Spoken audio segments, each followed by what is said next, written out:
Can you guys hear me? Yeah, Captain can hear you.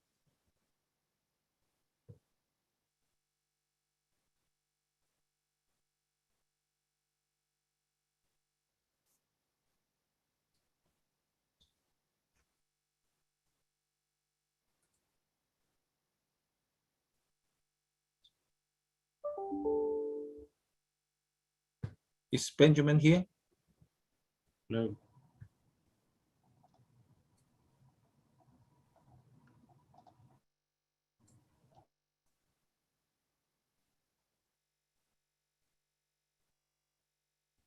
Benjamin, yeah, he's here.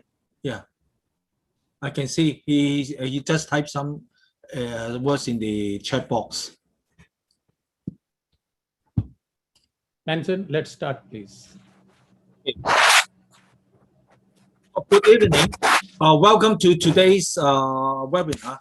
I am Manson Zheng, the Vice Chairman of ICS Hong Kong Branch, Institute of Sea Transport, and Hong Kong Logistics Management Staff Association. ICS Hong Kong and Vista Hong Kong are jointly hosting a series of webinars on charter party disputes and prevention. Today's webinar is about Safe Port.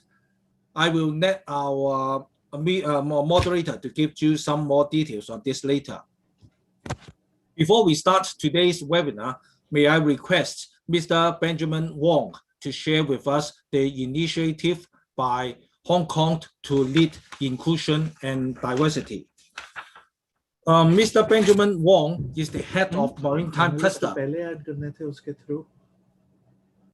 I'm sorry, Mr. Benjamin Wong is the head of Maritime Cluster at Invest Hong Kong, the government department responsible for attracting and facilitating foreign direct investment. He sits for the committee of the Hong Kong Maritime and Port Board and the Trade Development Council. Before joining Invest Hong Kong, Mr. Wong has spent over 10 years with major European and American shipping and logistics companies with regional responsibilities. Mr. Wong holds an MBA degree from Chinese University of Hong Kong and a bachelor degree from the University of Alberta. Mr. Wong is a lifetime member of the Beta Gamma Sigma Society, an alumni career advisor of the Chinese University of Hong Kong. He was selected as one of the top 100 Chinese in maritime industry in 2020 by Beyond Shipping. Benjamin, please.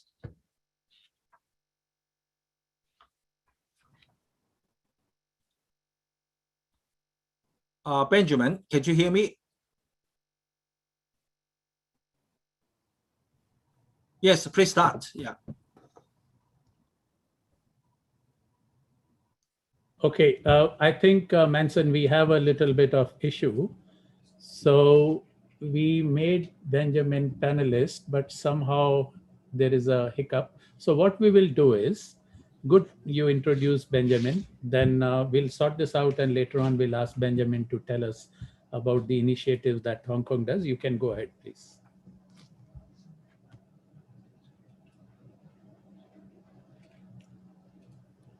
Manson, you can proceed. Okay, so now you mean proceed with the webinar first? Yes. Okay, so well, let's start the webinar first. And today's topic is the Safe Port, and the moderator for today's webinar is Mr. Jamit Marker. Well, Jamit Marker, a unique combination of academic prowess and experience in commercial, technical, dispute resolution, and senior management roles defines Jamit's career. With about 40 years of practical and diverse hands-on knowledge base, Jamit conducts learning and developing sections for all levels of shipping professionals, including universities. He is a maritime arbitrator with expertise in charter parties, bills of lading, shipbuilding, and repair. He is the chairman of the Institute of Charter Shipbrokers, Hong Kong and that of the Maritime and Logistics Committees of the Hong Kong Center of International Commercial Arbitration. Jamit is a member of the Vista Hong Kong Committee. Yeah, Jamit, please. Thank you. Thank you, Manson. Really appreciate. Ladies and gentlemen, welcome to the first webinar of the series between Vista Hong Kong and Institute of Chartered Shipbrokers Hong Kong. And we are very pleased to have you here with us. What could be better than this? ICS HK and Vista HK collaborating to organize knowledge sharing events like this. As many of you know, formed in 1974, the Women's International Shipping and Trade Association, which is called Vista International, is a global organization connecting female executives and the decision makers around the world. Vista International serves as a connector for its network of more than 3,800 female professionals from all sectors of maritime industry. Vista Hong Kong was established in 2007. Its members represent all aspects of the Hong Kong maritime cluster, including ship operators, charterers, marine insurers, and law firms. Vista Hong Kong is very active in organizing, networking, and knowledge sharing events throughout the year. ICS, the Institute of Chartered Shipbrokers, represents all aspects of the shipping business and includes in its membership not only shipbrokers, though we are called chartered shipbrokers, not only shipbrokers, but ship owners, charterers, agents, forwarders, and other shipping professionals. It is dedicated to the setting and maintenance of the highest standards in international transport and shipping business. The Institute's qualification remains the unique hallmark of professionalism in the world of shipping business. Friends, I'm delighted to introduce our panelists to you for today's discussion brought to you by Vista Hong Kong and ICS Hong Kong. Dimitris Serenakis, whom we call Dim very often. Dimitris is the managing director of Shanghai office of the Ship Owners Claims Bureau, Inc., the New York-based managers of the American Club, P&I Club. He is the club's regional claims director for Asia. Dimitris is dual qualified solicitor in London and Hong Kong and has over 18 years experience as a shipping lawyer, most recently gained in the Shanghai branch of a leading international shipping firm. Dimitris has lived and worked in Hong Kong and China for the last 15 years. Welcome, Dimitris. Catherine Smith. Catherine is the General Counsel and Company Secretary at Vakwong Maritime Transport Holdings Limited. She is a solicitor qualified in England and Wales, Scotland and Hong Kong. She is a fellow of CIAB with substantial experience working on complex shipping matters, both contentious and non-contentious. She is experienced in multiple jurisdictions, including the English and Hong Kong High Courts, LMAA, HKIAC, SIAC, ICC, and CTEC arbitration forums. Catherine is also the past president of Vista in Hong Kong. Thank you for joining us today, Catherine. Captain Rajiv Tetarbe, a fellow of ICS and Nautical Institute. Captain Tetarbe is a shipping professional with over 2 decades of experience in freight operations, shipping management, sale and purchase of ships, and marine insurance. Presently, he is associated with Chelaram Shipping Hong Kong Limited as its commercial director. He started his shore career as a dry cargo broker in Dubai and thereafter moved to commercial operations connected with container shipping in a feeder segment. Soon thereafter, he joined the dry bulk segment in owner's office, where he was in charge of chartering and operations of bulk carriers. He is well-known name in the dry bulk shipping fraternity in Pacific. Good to have you with us, Captain Tetarbe. Well, today's webinar is planned basis English law, and as we know that case law is always evolving. So let me begin with asking them, what is the law relating to unsafe ports, and then possibly Catherine can further elaborate on the changes which have happened over the years. Dimitris, please.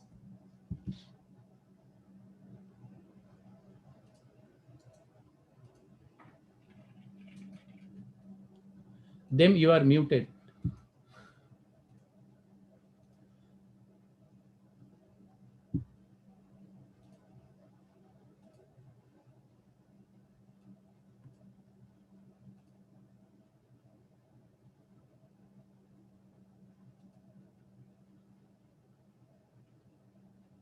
Dim, can you unmute yourself, please? I can now. Thank you for that introduction, Jagmeet, and apologies everyone for the slight delay. A very warm welcome from me too, and I hope you find this session informative. There is a lot to unpack with unsafe ports, so I will try to be as succinct as possible while I provide this historical overview, and then I will pass the floor, as Jagmeet mentioned, to Catherine, who will hopefully provide an update of the most recent developments with regard to unsafe ports. The law surrounding unsafe ports is a very important contractual provision which appears in virtually all time and voyage charter parties. In essence, it's a warranty that the vessel may be sent only to safe ports and berths.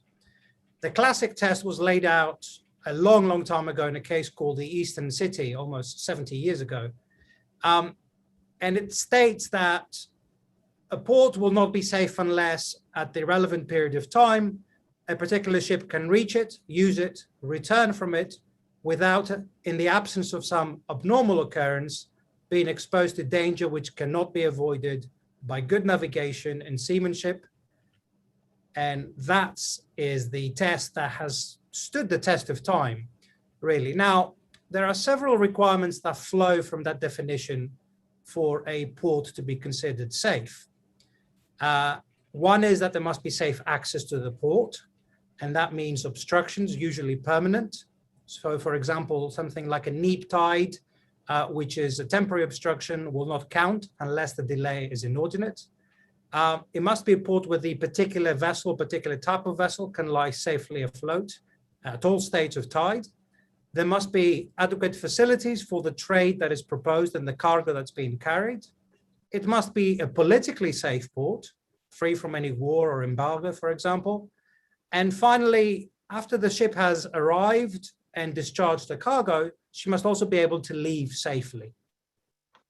Now, the port does not need to be safe at the time the nomination is made by the charterers, but it must be safe when the ship is due to reach, stay, and leave it.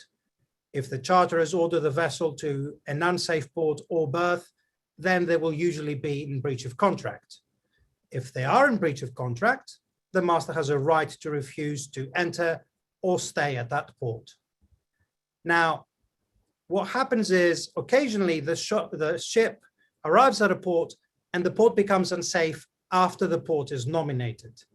If that happens, the charterers must order the ship to leave if the danger that is presented at that port can still be avoided. That's the position under time charters. Under voyage charters, the charterer doesn't have a right or obligation to nominate a new port. And in that case, the parties have to agree between themselves to vary the charter to provide for a new port to replace the unsafe one. Now, an issue that often arises for owners is how they react to charterers' orders. There is often a fear that they have to obey the charterer's orders immediately, and that is not true.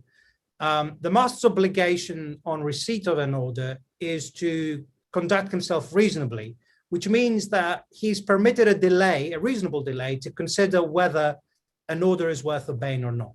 And this is a fact-sensitive issue, and everything that surrounds unsafe port warranties, as we will examine throughout the course of this webinar, is fact-sensitive.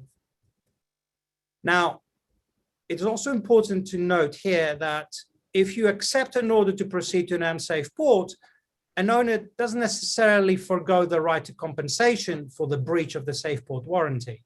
And what's going to be important here are the communications between the parties, and those will be subject to close scrutiny by people like Jagmeet and Manson if it goes to arbitration.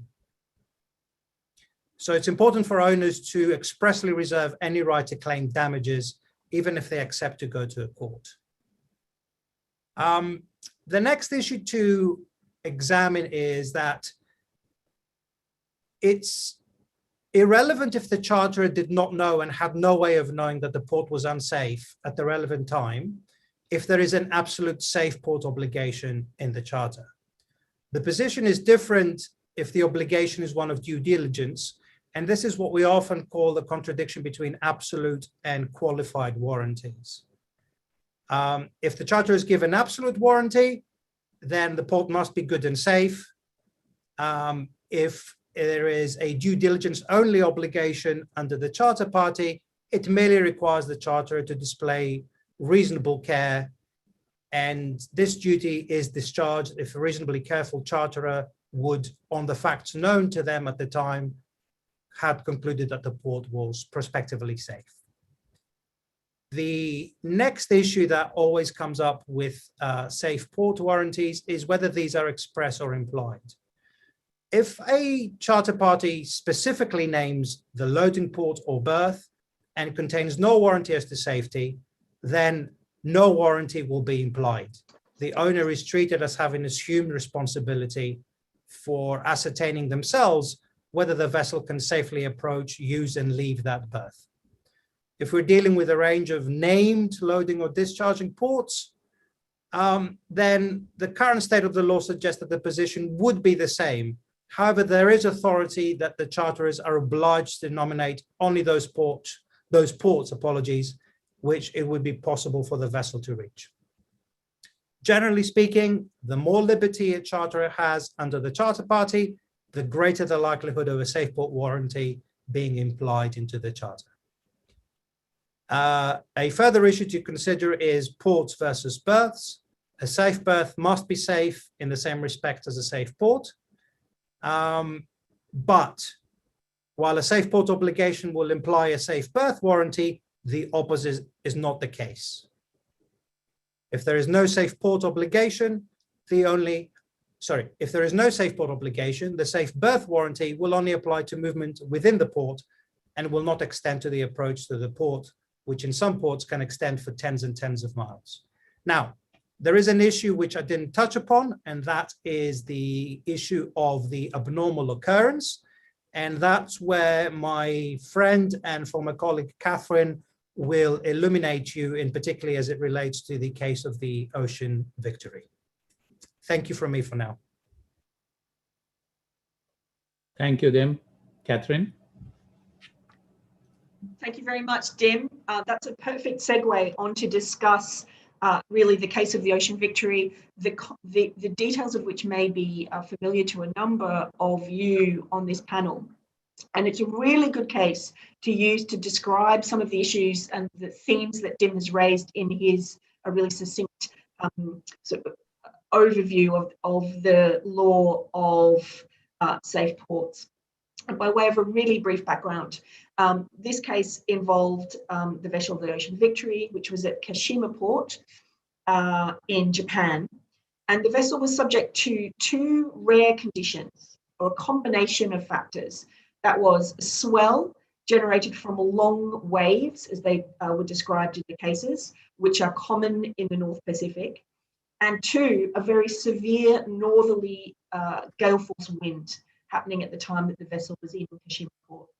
The swells made it potentially unsafe for the vessel to remain in the port, in the berth, and the gale force winds made the Kashima Port fairway, which was the only way in and out of the port, unsafe to navigate safely. One of the crucial issues was that this is something that had only happened, or that this series of circumstances or conditions of the sea in the port, at the port, were conditions that had only really happened together in the port's 35-year history once. There was a decision from the English High Court as to whether or not the port in these sets of conditions was safe under the time charter contract. There was a time charter contract that included an express warranty as to safety, and actually the charter party chain, including the sub-charters, included the same express warranty as to safety. So as Tim has described, the charters had an obligation to nominate a safe port, and the question was then whether or not this was a safe port in these conditions or not, or as Dim has described, whether or not in fact the set of circumstances was an abnormal occurrence. And at first instance in the English High Court, Mr. Justice Tier fully appreciated how unusual and irregular this set of sea conditions was, but held that they were foreseeable and did relate to the condition or the nature of the port itself, and therefore,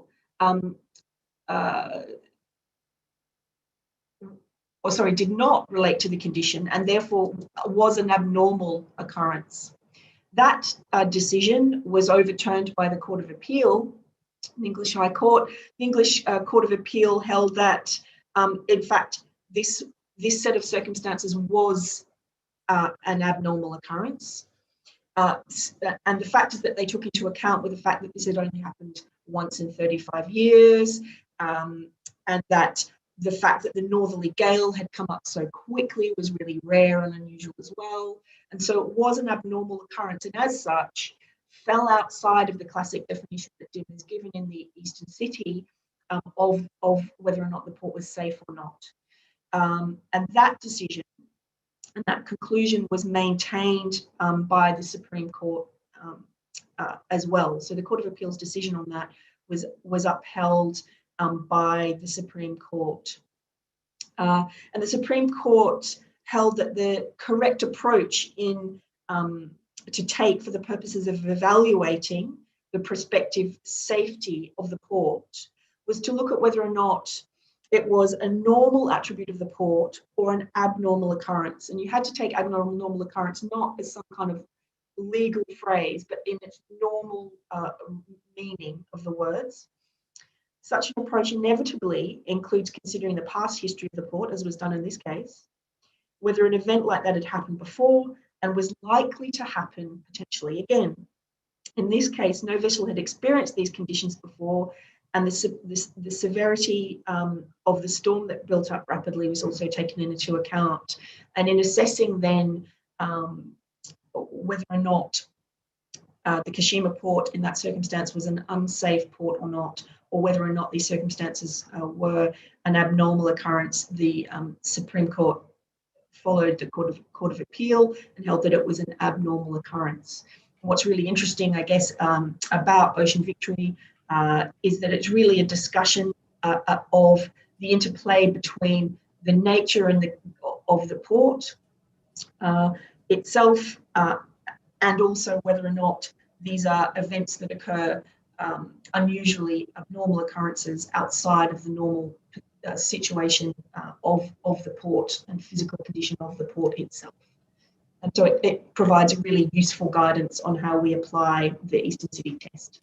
Okay, thanks. Thank you so much, Catherine. Just one question very quickly to all three of my panelists, including Captain Tetarwe. What if the decision was not, High Court decision of Justice Tier was not overturned? If Kashima was declared an unsafe port, what could be the implications on our practical chartering and in terms of nominating ports?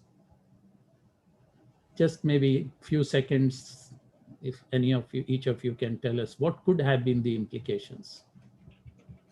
Jagmeet, I will go first. I think, to be honest with you, I don't necessarily think that the broader implications on this particular issue or the Ocean Victory are as far as reaching as people make them out to be.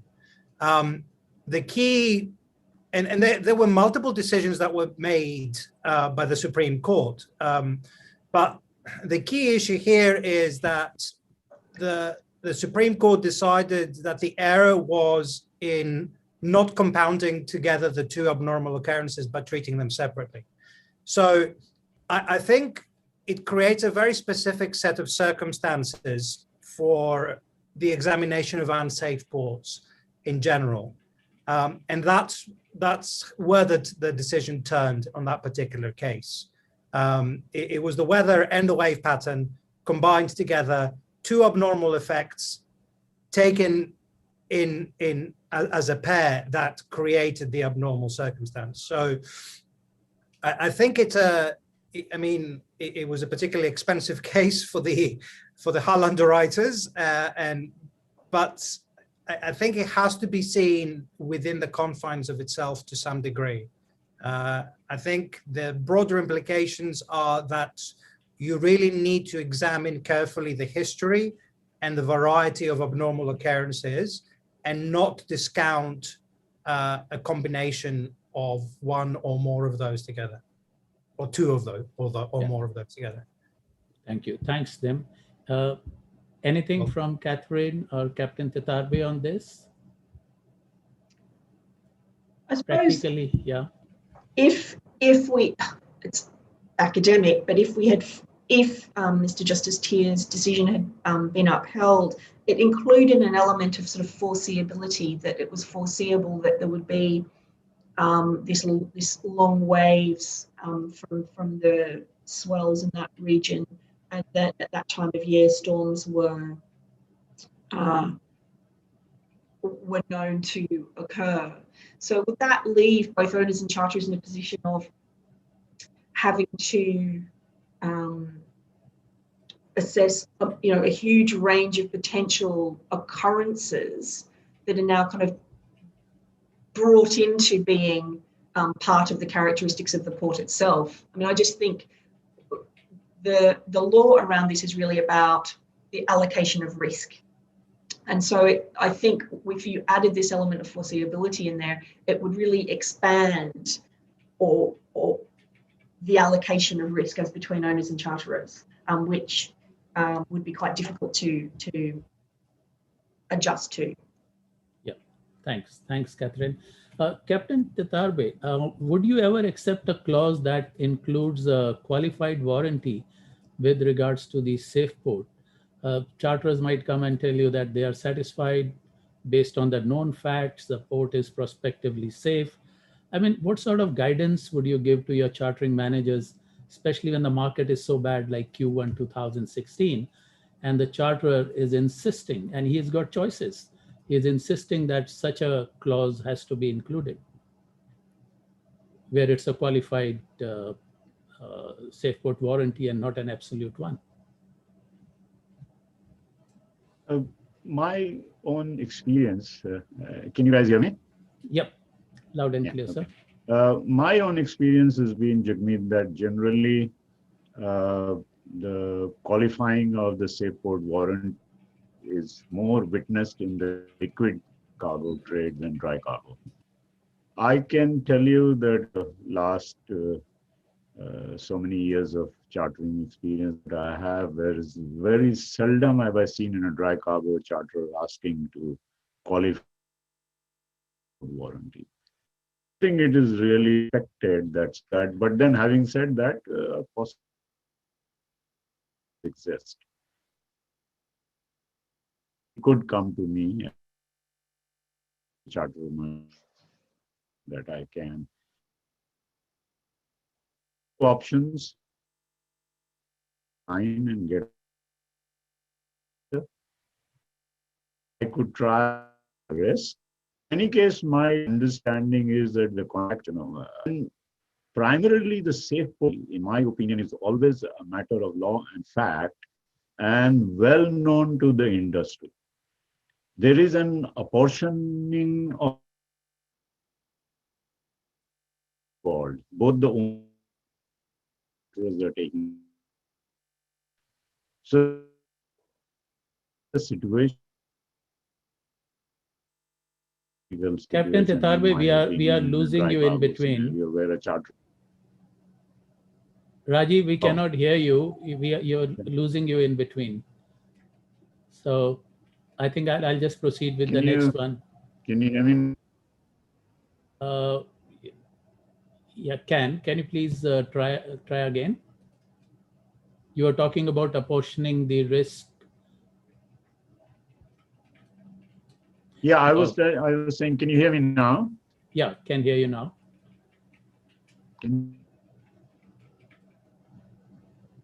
No, we lost you again. I was Catherine, saying, yeah. Catherine, what are the possible defenses for a charterer to the unsafe port claims?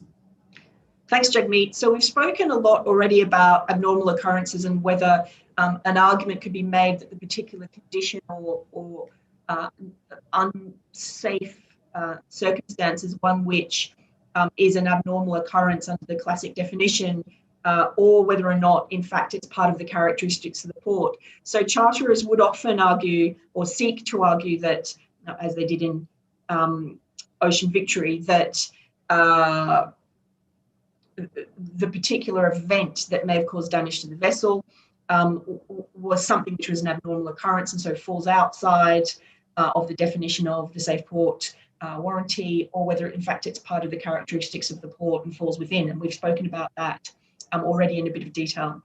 In the context of COVID, this is really interesting.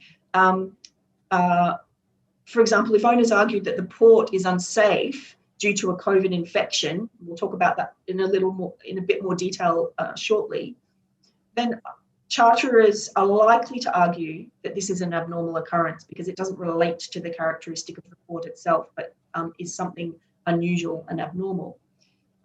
However, let's see how this plays out and whether the longer a particular infection goes on in a particular port, whether charterers can continue to successfully argue that. If the condition in the port actually becomes part of the nature and characteristics of the port itself. The other things charterers can do are to defend such claims to say that the danger or the unsafety could be avoidable by good navigation and seamanship. Again, going back to the classic test. And the standard of good navigation and seamanship is that of an ordinary, prudent, and skillful master. So if the standard required to avoid the risk of danger is actually higher than that of an ordinary, prudent, skillful master, then following on logically from that definition, the port would be unsafe. So those are your first two potential defences as a charterer. The third then is negligence on the part of master and crew, and certainly being an in-house lawyer acting for a ship owner, and in general, this is not necessarily a particularly attractive line of argument, but it exists. So if a charterer can show that the master and crew was the effective cause of the damage, then the charterers will not be liable for that damage. This is because the chain of causation of following the charterer's orders to that place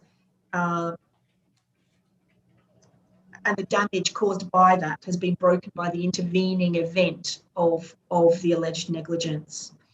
Again, courts and tribunals will balance the fact, this is an interesting one, between the interplay between the act of master and crew and following the order. Courts and tribunals will balance the fact that the master may have been put in a difficult position and that it was the charterer's order, and so the breach which put the master in that difficult position so that the unsafety influenced the negligence rather than the negligence arising in the first place, so that the two things are sort of interconnected. And see the case of the stork and the polyglory on that. Even if negligence can be served to break the chain of causation, the thing to remember and to highlight here is that the evidential burden of showing that negligence and that negligence broke the chain of causation is very, very high.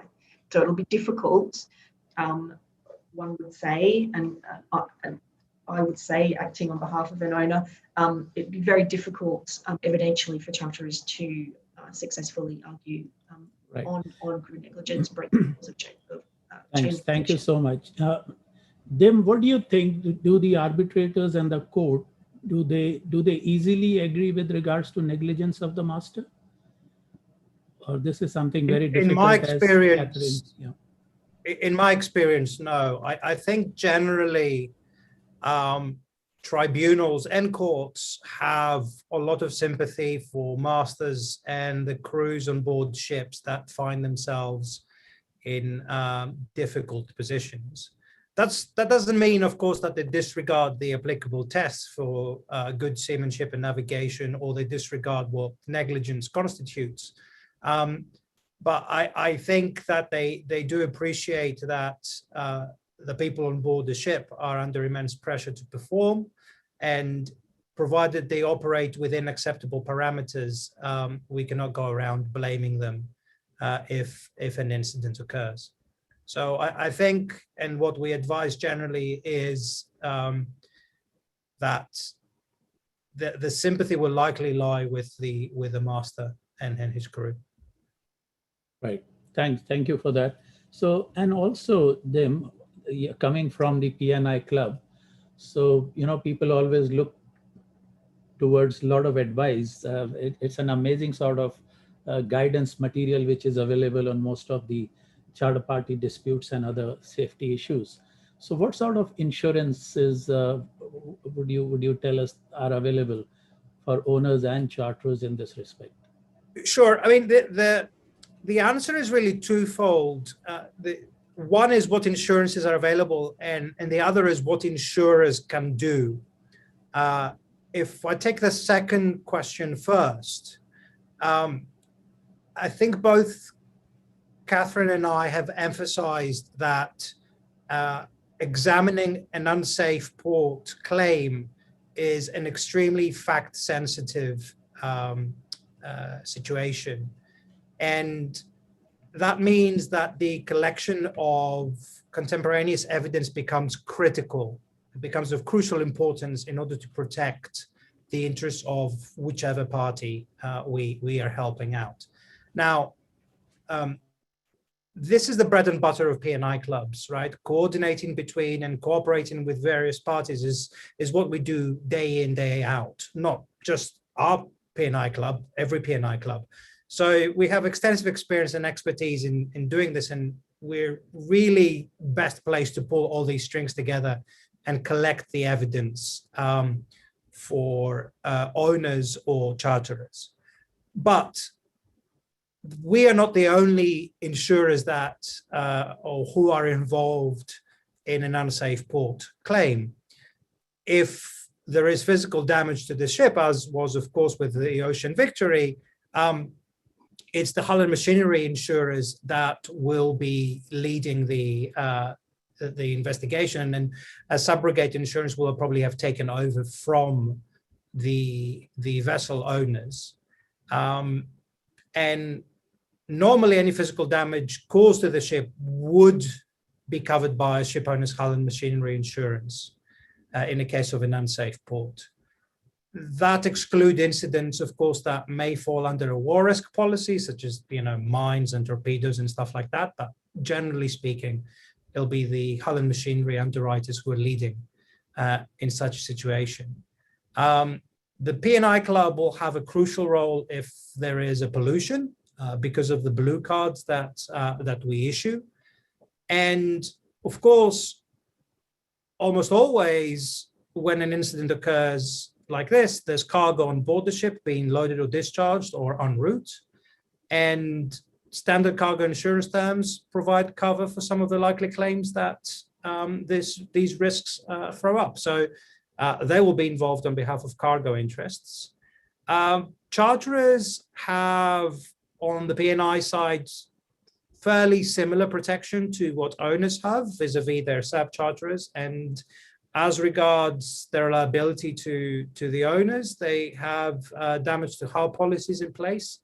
So that would mean that their P&I club is then defending any claim for damage to hull by the vessel owners. I think that covers your question. Thank you so much, Dem, for that. It's very, very well answered. There are a number of questions which are coming in the chat box. My request would be that please put your questions in the Q&A, and we promise to get back to you by email if we are not able to answer during the course of the webinar. So something we discussed, I think Catherine touched upon COVID-19, and I think that's a quite an important issue. So before I ask Catherine to elaborate more, let me try to get back to Captain Titarbe. If he can explain maybe in 2-3 minutes to bring everybody up to date, because he's the one who is, dealing with the seafarers and the issues that owners are facing. So, in terms of the safety of the port, Catherine mentioned about the risk of infection to the crew, as well as, ships getting detained. So what are the practical issues and experiences that you have faced? Captain Titarbe? The most important thing is that, can you hear me? Yeah, not very clearly, but Can you hear we'll me? try. Yeah, now we can.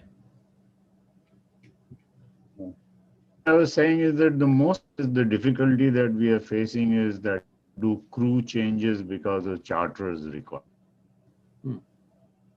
Charters are not permitting crew change under their charter. So they just simply say, well, not in my charter, do whatever you want, do next charter, do one before. That is the main practical problem that we are facing right now. But one of the thing that what we are trying to do is that to get all our crew vaccinated. And on the basis of that, we will be fully vaccinated. Some chart agreeing that, okay, crew is fully, we may accept. Though we are still not overcoming the problem of number of days required between the last port to the next port as a charter where he wants to load. Like currently, we have a very big issue between India and China because they are requiring 28 days from the last port. Like Australia, I had put at 114 days. So those issues are still, but one good thing is that as for the IMO circulars, that people are getting vaccinated. The seafarers are being treated as a part of the essential worker structure. And in addition to what the doing, even the are coming out institutions of master, for example, started a vaccination seafarers. In US, we have just a situation where the agent approve without any cost. So yes, I guess practical, but the only way out nation, there's nothing else can do. And of course, the testing is available almost everywhere. Right. I think these are the major issues. So now what we are going to do in the next 15-20 minutes is to bring together, you see, the principles of 1958. Eastern City was 1 year before I was born. So 1958, and then characteristic of the port and the abnormal circumstances, bring all that together with the issues that Captain Titarbe has mentioned, that there are serious ones over there. So how do these things go together? So you can answer maybe some of these questions that the industry is asking. So Catherine, assuming that there is a charter party with absolute safe port warranty, all right, and it does exist in the charter party. So can we say ordering a ship to a COVID-19 infected port might constitute a breach of the charter's safe port warranty, an absolute one in this case? Yes. If we start from a starting point that there is an express warranty in our time charter party, I think the answer is, and I'm sorry, it's a very lawyery one. Yes, maybe. So if we start from what is the risk? Does the safety have to be one of physical safety? The answer is no. It could be a port could be unsafe as a result of a physical risk or a risk to the vessel's crew's health, and that would be create an unsafety of the port. So the question that raises is then, and this is something we haven't touched on massively about characteristics of ports is around the systems that operate within ports going to characteristics of ports. But there's a suggestion that the presence of a contagious disease in a port would raise a question as to whether the precautions can and have been put in place in that port and can be relied upon to protect crew from the threat of such a contagion. So if any protections put in place are not enough, it then follows that maybe the port is unsafe. There's some guidance that says both owners and charterers can check whether or not the particular port is complying with international recommendations as to reducing the risk of spread of disease from shore to ship. And if they are, whether that then gives both owners and charterers some comfort and satisfaction that the port from that perspective is safe. Alternatively, if the port fails to meet those standards, owners would have arguably a good argument that the port is in fact unsafe in that context. Right. Yeah. The other potential unsafety of a port in this context is that the vessel could be blacklisted from going somewhere else or quarantined from going to a next port. However, there's a question about timing here, and a quarantine period at the second port may not be long enough to render the first port an unsafe port. If we use the horrible Ebola outbreak in 2014-15 as an analogy, 3-week quarantines were sort of thought to be not enough to render the first port an unsafe port.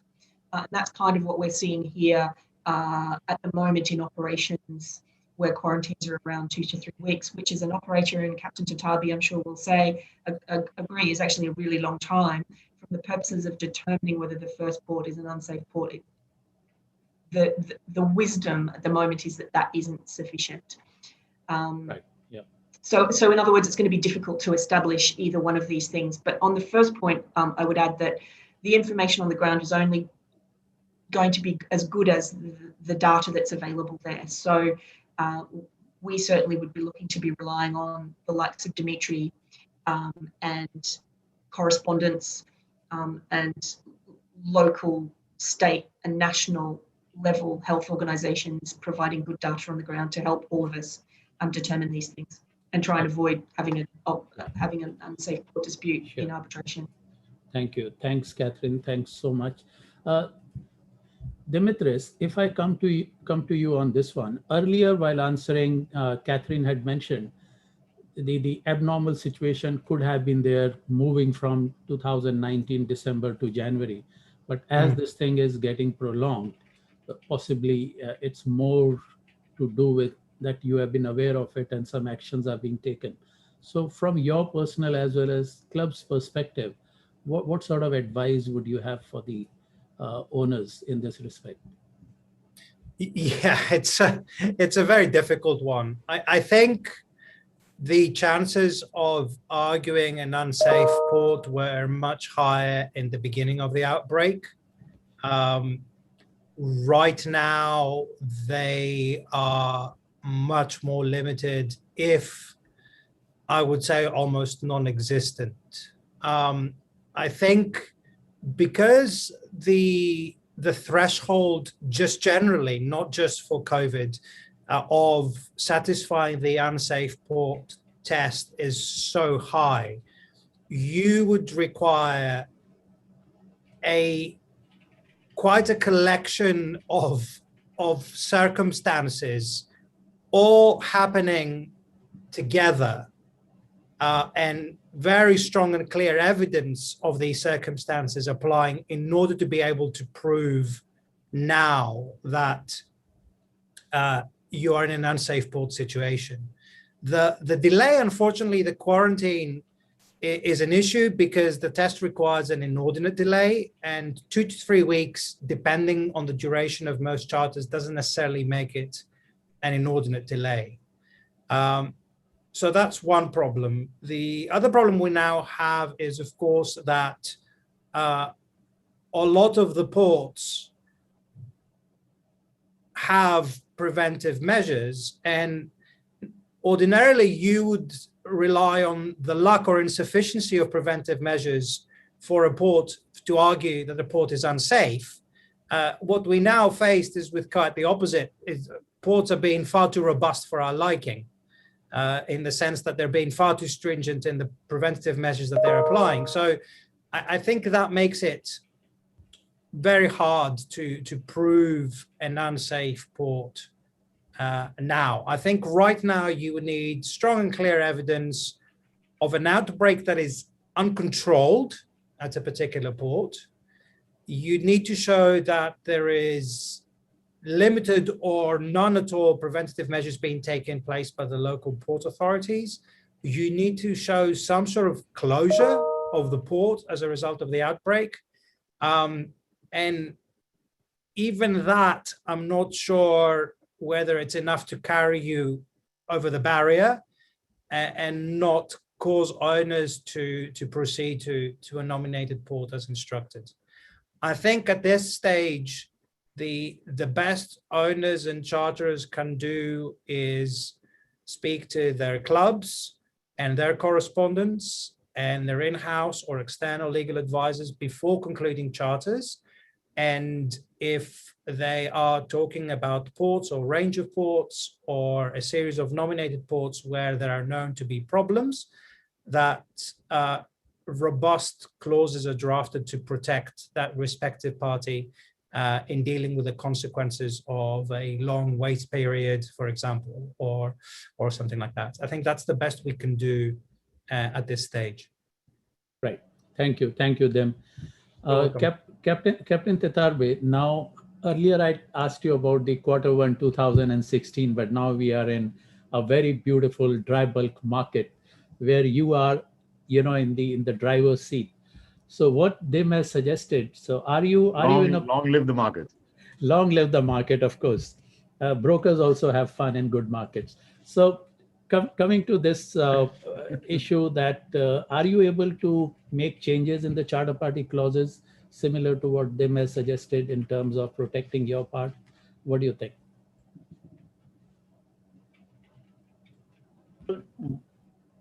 That we owners are doing before start any negotiation,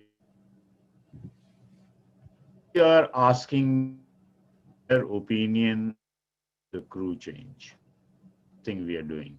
It's very unusual time chartering people do is this, our clause. Captain Tetarbe, it's such a pity that, the presence of the last change, before it was changed.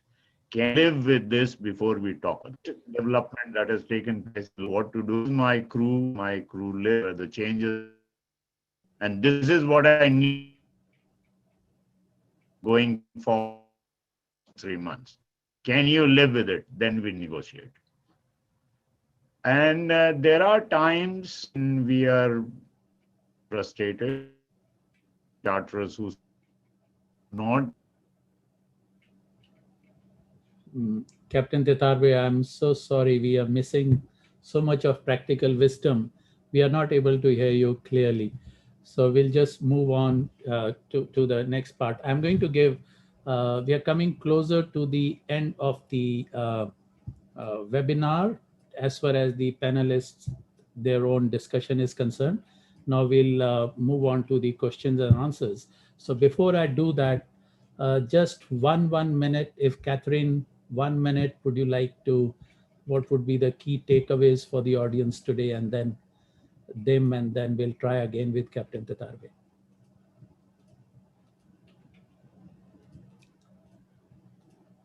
Starting with clarity in the clauses, of course, the charterers or the chartering guys should not be leaving these clauses towards the middle of the night, not midnight clauses, but right in the beginning.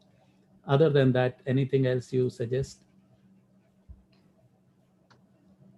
I think, as Dim has said, and it's not necessarily entirely helpful to every operator, but the facts on the ground are really critical. At the time charterers are making a nomination, at the time owners who have a reasonable time to consider that nomination and accept it or not, or ask for another nomination, at the time they are doing that, and also in the intervening period leading up to the vessel coming to the berth or the port. So for me, it's about good, really accurate facts on the ground at those critical times that make all the difference, trying to avoid a dispute at a later stage. Right. Then? Thank you, Jagmeet. I think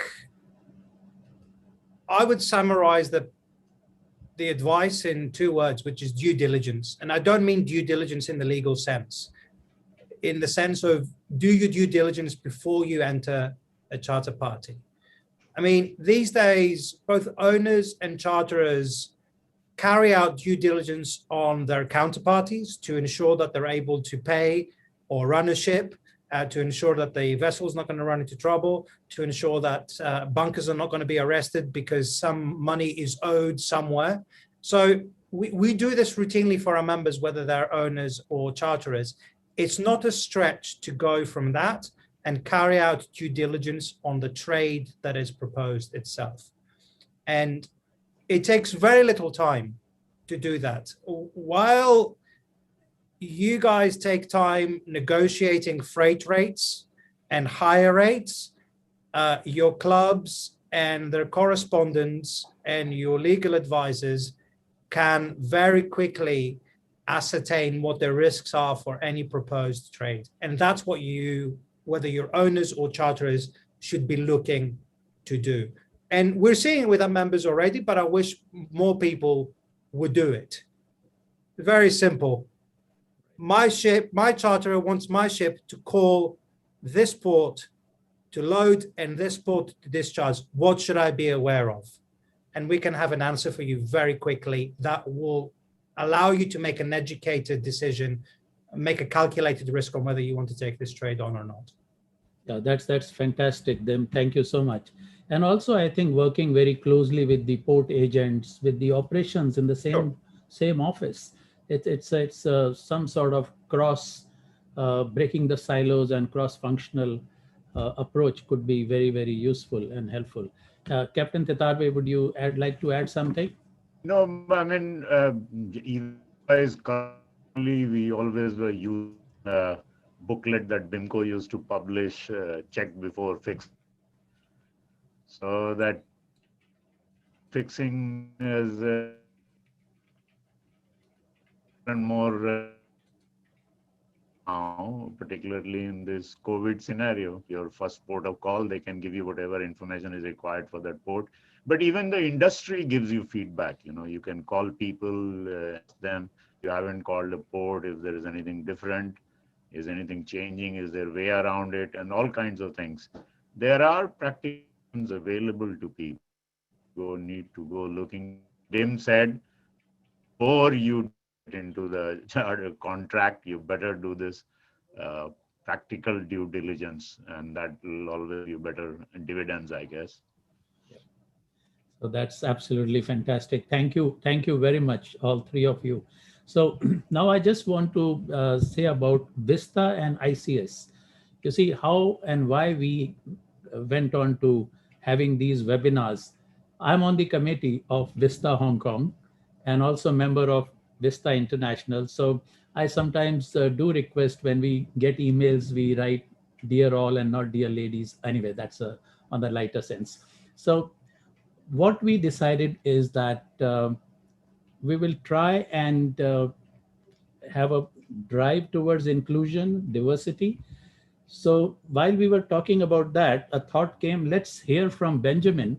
What is it that our beautiful Hong Kong doing about it in terms of what initiatives Hong Kong is taking on EDI, equality, diversity, and inclusion. So Benjamin. Thank you, Jagmeet, and all the panelists, and also Manson. It's fantastic to be here today, and apologies for the hiccup earlier. Of course, we've got a panel which had a very discussion which is full of substance, insight, and of course a lot of expertise in it. But I think doing my remark after the panel actually is equally good because the remark is actually on the diversity, inclusion. And as Jack mentioned earlier, actually it's great to have Vista on board also as the co-organizer because I think this is something that we need to look at and we need to commit very seriously. Now, many ethnic minorities have been in Hong Kong for generations and have played important roles in shaping Hong Kong's history. They have traditionally settled into the Hong Kong family very well and are very much part of the community. Now, talking a bit of history, for example, the Nepalese has served Hong Kong for over 50 years as the army force during colonial times. And also for those who studied in Hong Kong U, you probably would know also Modi, a distinguished Parsi businessman and a renowned philanthropist, made a major donation toward the funding of the Hong Kong University. So this is a lot of the minority in Hong Kong's roots. For the population of the ethnic minorities, actually has increased by over 70%, 70, over the past decade. Now, Hong Kong is home to some 260,000 ethnic minority residents, accounting for nearly 4% of the whole population. The government seeks to provide ethnic minorities with equal opportunities and also facilitate their integration into the community. This requires, of course, concerted efforts by different government bureaus and also departments. So that's why we have established the Steering Committee on Ethnic Minority Affairs in 2018, which is chaired by our Chief Secretary. $500 million has been earmarked to strengthen support for them. We are also working to improve the administrative guidelines on promotion of racial equality for all government bureaus and departments, as well as organizations that provide services to ethnic minorities. In the past 3 years, we have implemented over 30 measures to support them, covering areas of education, employment, social welfare, healthcare, social inclusion, all that. Among these measures, the amended Race Discrimination Ordinance, which enhanced the protection for ethnic minorities, also came into effect in June 2020. In addition, outreaching teams have been set up by the Social Welfare Department to proactively reaching out to ethnic minorities with welfare needs. In terms of employment, of course, we strive to ensure that people from different ethnic backgrounds and groups enjoy equal access to job opportunities as others, both in the public and private sectors. For example, in our department, Invest Hong Kong, we are committed to promote equal opportunities, and we have actually started recruiting ethnic minorities in our Hong Kong office some years ago already. This summer, we are offering training opportunities to 15 intern students, with 2 of them are of ethnic minorities. Now, going back to the maritime industry, shipping industry is historically a male-dominated industry, yet we are striving to shake up the landscape by promoting diversity in the workplace. 2 years ago, we held the first woman in Hong Kong to qualify as a chief engineer of seagoing vessel. If you remember, there was a ceremony being done in the Hong Kong Maritime Museum. Nowadays, many female officers can be found working in various grades in marine departments. And the department now has about 100 female officers, accounting for about 10% of the total workforce. Now, ladies and gentlemen, building a harmonious and inclusive society demands surpassing commitment and exceptional dedication. Last week, there was a very tragic truck attack that happened in Canada, taking away lives of a family. Again, this would remind us of the importance of inclusion. So please join us to make Hong Kong a better place and create an inclusive and flourishing Hong Kong. Thank you. Thank you very much. Thank you so much, Ben. I think very well said. I really appreciate that. So now we come back to the safe port. And there are a few questions. I'm just going to pick 1 or 2 out of them. Jeffrey Blum, can we compare a pandemic amongst humans to be political or physical lack of safety in a port or at a berth? Dimitri, would you like to take this? I don't know is the short answer. I mean, we know political unsafety qualifies as unsafety under the unsafe port or the safe port warranty, but a pandemic such as this hasn't been tested yet. Theoretically, as we discussed earlier, yes, it can be, but factually, I'm not aware of any case. Perhaps you and Manson may know better than me. I'm not aware of any case where that's been put to the test for an incident that occurred at the beginning of the pandemic. I think now would be too late to bring something on like that. But if you look at it theoretically, legally speaking, yes, there is scope for the pandemic to fall under a breach of a safe port warranty, the same way that political unsafety can. But at the moment, I don't think that all the conditions are satisfied for that to happen. Thank you for that. And let me see. I've got an anonymous attendee. Is safe port requirement preventing ports from allowing a vessel with a corpse to berth in the port? I think this is the Italian ship. Maybe he's referring to that vessel where the master died, and ship was not allowed to call any of the Asian ports, and the vessel had to be, after declaring force majeure, had to be taken to Italy. Possibly, is a safe port requirement preventing ports from allowing a vessel with a corpse to berth in the port? Could this be one of the reasons for that? I don't think so. No, I don't think so, because then that's looking at the safe port warranty from the flip side, which is that the port is trying to be safe, but that doesn't come into, it doesn't become a factor when you examine it under a charter party. As a matter of fact, as we discussed, it's the opposite.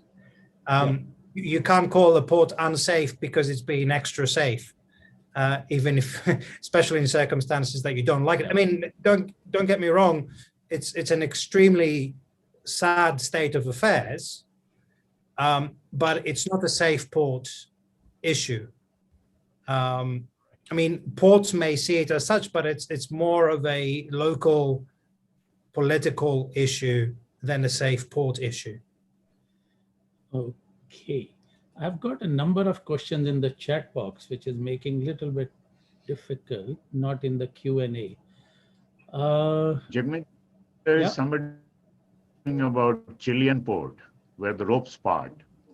Yeah, can you please, go ahead. You can read I the thought question. that is one question that could be answered very easily, because we frequently party, because is definitely not something qualifies for an unsafe port. For the simple reason is that the simple master's navigation, if he brings in the proper seamanship, he puts the hawsers in such a way that there are sleeves around that, and he greases them and he takes care of them. And then the ropes are tended in a particular manner and a particular time, then it can be. Just for records, ours have been calling Chilean ports for quite some time, and yes, the ropes part, but it doesn't make the port unsafe. Right. Also, of course, if it's a known incident that occurs regularly, then it's the abnormal occurrence element is right. Gone, completely gone. Yeah, and then owners are also aware of that, so that again makes it different. I've got one more here. Catherine did mention the issue of the break of chain of causation in a safe port matter. Would she be able to explain this with reference to the Court of Appeal decision in the case of Kanchenjunga? Interesting one for you, Catherine. Quick answer, please. This is an essay, a law school essay exam question. Thank you very much for sending in that question. I kind of, when preparing for this seminar, was looking at the Kanchenjunga case really in the context of waiver and estoppel. So where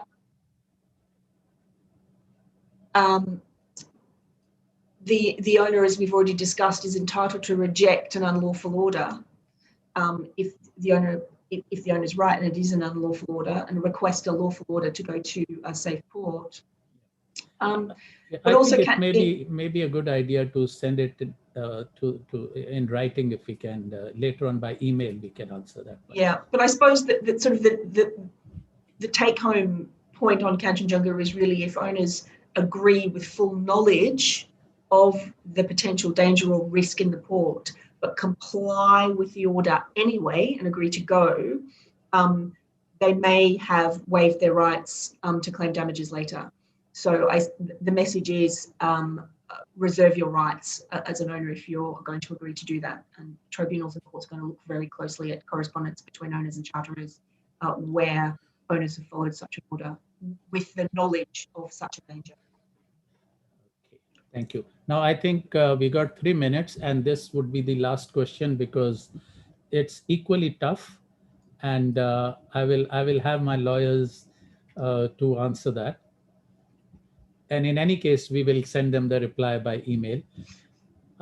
It's by Mr. Baker Heng. In Ocean Victory, the implied indemnity claim failed as well. Do you have any thoughts in relation to this head of claim, in addition to the unsafe port claim?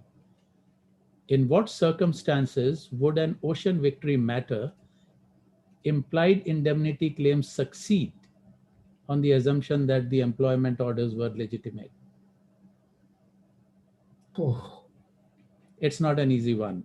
It's it's not one for now either, I would. Yeah, so we leave this with one. greatest of respect to Baker. I think that might be something we take out, we discuss separately. We'll predominantly because I need to read up on it if he needs an answer more than anything else. All right. So I think with that, we just let me give my vote of thanks to all our co-organizers and sponsors.